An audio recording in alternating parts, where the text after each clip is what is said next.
Hello and welcome back to the Boardhoovian YouTube channel, and you may notice a difference or two. I am back home now.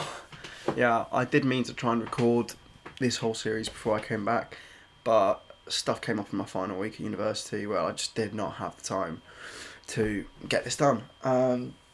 But we're just entering the final four. Day 11 today. Day 11. I don't have enough fingers to actually put that down. But yeah, day 11. And we enter the Peter Capaldi era. An era of the TV show that I am very fond of. A Doctor, which I am very fond of. But anyway, let's just get on with the story. So, this whole story, I don't know how to talk about it because, it's not quite clear and consistent what's going on. It leaves gaps out, which is mentioned later and is purposely done. And you've also got Santa in it, played by Nick Frost, obviously known for being in the Cornetto trilogy, directed by Edgar Wright, performing alongside Simon Pegg. It's a lovely thing if you've never seen it. Shaun of the Dead, Hot Fuzz, and The World's End. Brilliant films. Watch all of them. They're fantastic. But in this story, he's playing Santa Claus, or supposedly, in this episode. Don't know what that's about. Bit odd. But one day Stephen Moffat went, screw it, let's just do an episode of Santa in it, and tried to explain it away. So I'm not actually going to go through the order of things. I'm just going to go first into the actual concept of the episode. And I like the concept. The concept of the actual story is about, the idea of dreams, inside dreams, which is a thing which has been done. I'm pretty sure Inception happened before this story. This came out in 2014. On Christmas Day, so yeah, I'm pretty sure Inception happened before that. But the thing is, it starts off with Santa Claus in the pre-titles on Clara's roof, and then in the post-titles you're with completely different people, and Doctor and Clara show up. And that one thing I do appreciate is that to a regular viewer you'd be like, hold on, why do they know to come there? But it's explained later on. They don't. It's inside a dream. They just do go there for no reason. And I like that they put seeds in to tell you that the entire episode is a dream, from start to finish. Not the time when they get where the dream crabs get them before Santa shows up, not at other points, not when Clara's taken. No. The entire time they've all been sharing the same dream. And those seeds are put in through different little moments. For example, every time the Doctor asks them about why they're in the North Pole studying stuff and what they are actually studying, they all mention that it's a long story, therefore showing that there is no detail in this dream, just surface level stuff, which is the kind of thing you would have in a dream. Then you've got the book tests, which the Doctor gives them, where they all read the first letter of the same page of the same book, and they all come up with a different answer, because they're all imagining something completely different. They're all dreaming it for themselves within the same dream, which is, complicated now you say it like that. So it is hard to talk about the order of these things. One thing I do like is, in hindsight, Shona, one of the characters in the crew, she was originally supposed to be the new companion, as Jenna Coleman decided last minute that she wouldn't leave. Now, I like Jenna Coleman. I think she's a great actress, and I appreciate the work she did as Clara later on. I think she gets better and better as it goes on. But I think her decision to just not leave at the last minute damages the show a little bit, because they had plans for her to leave. The first plan was the end of Death in Heaven, and it's a wonderful ending. I think it's fantastic. The idea that neither of them would have actually been willing to say goodbye to each other, so them saying goodbye to each other is them wishing the other one well, and they're both depressed. Clara lies that Danny's dead, and Doctor lies that he found Gallifrey. It's fantastic. Just that instant parallel that you see, and it's brutal. But then suddenly she's back, and it's just like, oh no. And then the ending in this one makes it seem like there's another farewell for her, as the Doctor comes back, and he's found out that the Clara that's in this dream isn't the Clara of the last time he saw her. It's a Clara who is 60 years older, which is sad. It shows that he kind of missed the life and never came back for her, and she's kind of okay with it. But it's still a nice ending. And even in that moment, you get a very brilliant kind of parallel between that and Time of the Doctor. They're doing a Christmas cracker, and the Doctor helps her do it, which is exactly what she does with the 11th Doctor, as he's kind of old and dying at the end of Time of the Doctor. So it's a really lovely parallel. But then Santa walks in and you go, oh no, it's a dream. Oh, it's a cop-out, and they're going to travel in Series 9, which is a little bit annoying. But sometimes you've got to deal with decisions like that. One thing I will say about this episode is it does bring up Danny quite well and uses Danny in clever ways. As originally the Doctor's trying to distract Clara and brings up Danny, and she goes, "How dare you?" And he goes, "Well, I didn't know he was dead."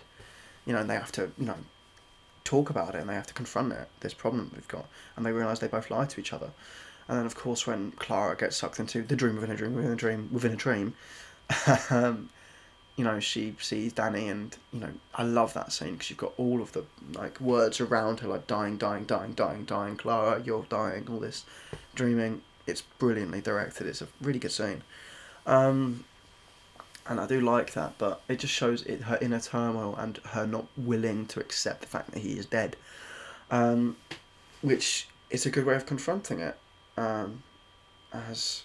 She clearly wanted him to survive, and the fact that she had the opportunity to bring him back and he decided not to, that would hurt even more because she knows there was a last minute way for him to come back. The quote from Danny, which is used later on with Clara, that every Christmas is last Christmas, is a really nice one. It's a really sad one because you never know when it is your last Christmas with someone, so make the most of it. It's a really lovely note, and that is quite good, especially how it links with the title. And it's nice where they explain the title without it just being, oh, we just named an episode after that Wham hit, Wham Christmas song, which is fantastic, by the way.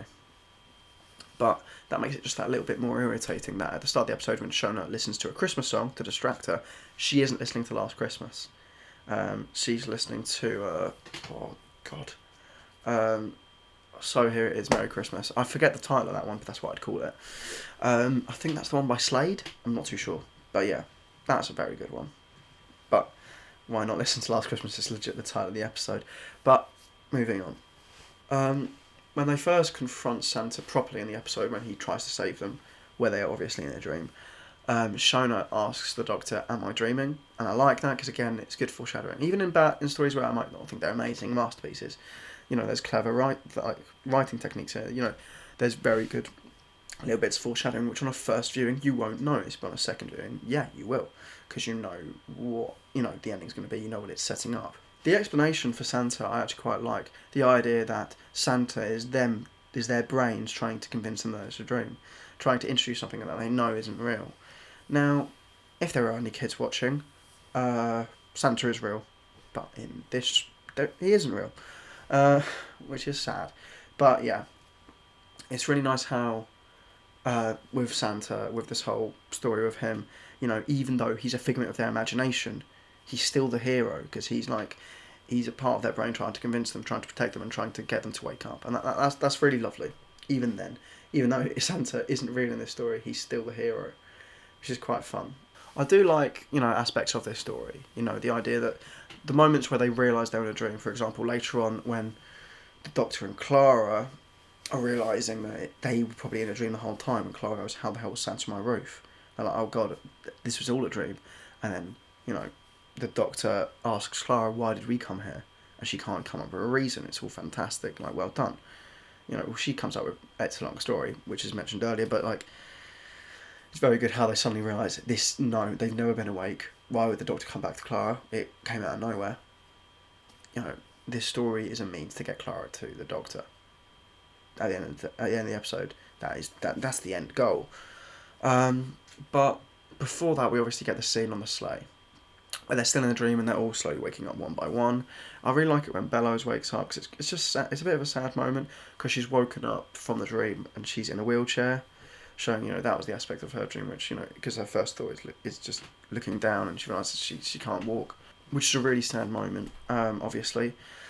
But stuff happens, it's a really sad. That is a sad moment for her character. Then you have Ashley. That's not a sad moment. She just kind of wakes up and sees the dream crab.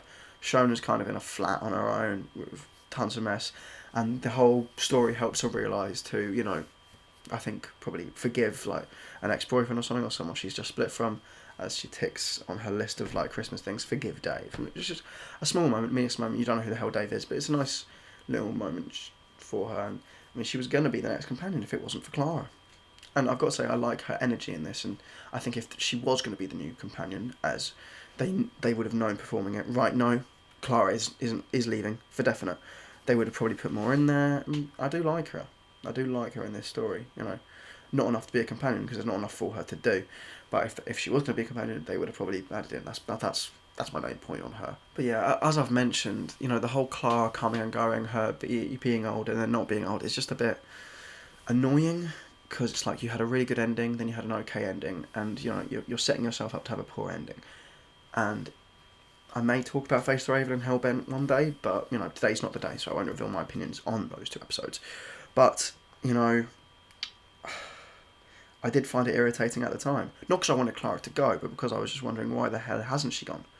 You've had two really good chances to get rid of her in a very good way, like a very good companion exit, and you've not done it. And it's just a bit irritating. And, you know, I am a bit irritated at Jenna Coleman for just kind of flicking a switch going, no, I'm going to stay. Because I can't imagine how annoying that must have been for the writers. But that's just me talking. If I talk briefly about Peter Capaldi, yeah, he's great. I think Peter Capaldi is great in every episode of Doctor Who he's in. That's just my honest opinion. I'm not going to add any more to that. I just think he's brilliant. Maybe I can just talk a little bit before we finish off about the actual ending. The final shot, obviously, the Doctor gets her woken up. They go to the TARDIS. And then in the final shot, you see a tangerine on her windowsill, and you hear sleigh bells, suggesting, you know, was Santa real this whole time? And the kind of dark part of my brain thinks, no, they're still in a dream and they're about to die. But obviously, it's meant to suggest that Santa is probably real, which is a nice moment to end on.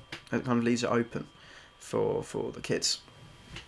But yeah, that is it. What would I give this episode out of 10?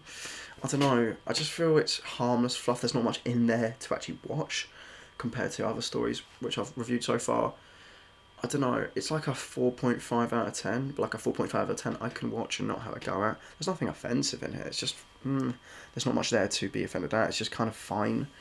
I was 12 at the time of watching this, so I was able to kind of look at it and go, no, this probably, if I was maybe 8, I'd have loved it. Which is probably why I really like The Next Doctor. But yeah, I don't know about this. It's okay, it's fine, but you know, I prefer a lot of other Christmas specials. I don't know how low this is going to go, but like I don't feel bad about this episode. It's just not amazing. But yeah, that is it. So you'll find the link to my Instagram in my description. Sorry.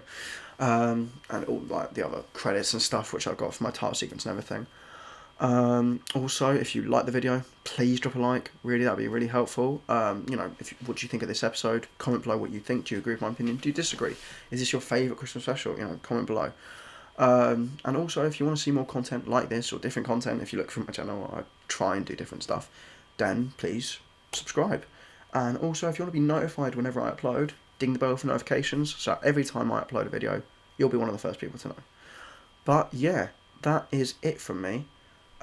Day 11, 3 to go. It's going to be a long one. So, here we go.